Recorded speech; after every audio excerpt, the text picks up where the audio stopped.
Bonjour, pour l'astuce du jour, je vais vous montrer comment inverser l'ordre des colonnes dans un graphique. Nous avons donc notre tableau ici, avec sur la partie gauche les mois, en haut nos produits, et ici l'ensemble des valeurs qui correspond au nombre de ventes. La première étape est donc de sélectionner notre tableau en faisant CTRL étoile ou CTRL A, et ensuite de cliquer sur la touche F11, comme ceci. Vous voyez, notre graphique apparaît directement.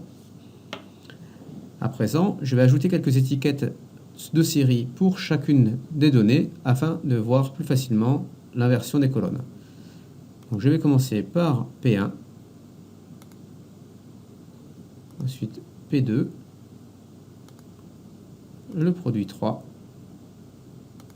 et je vais changer le libellé puisqu'ici je veux le nom de la série.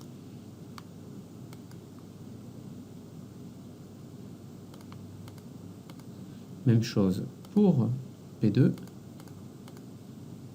et P3. Ainsi, nous avons le nom de nos séries.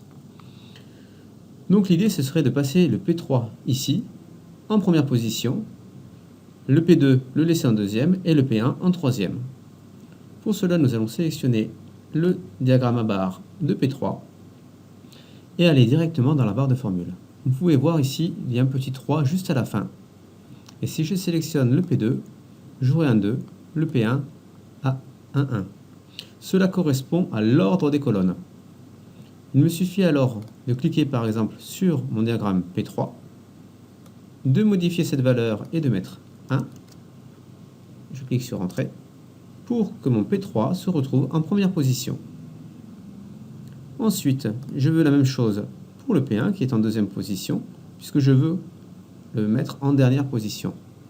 Donc je l'ai sélectionné, je modifie la valeur en mettant un 3 et je fais Entrer.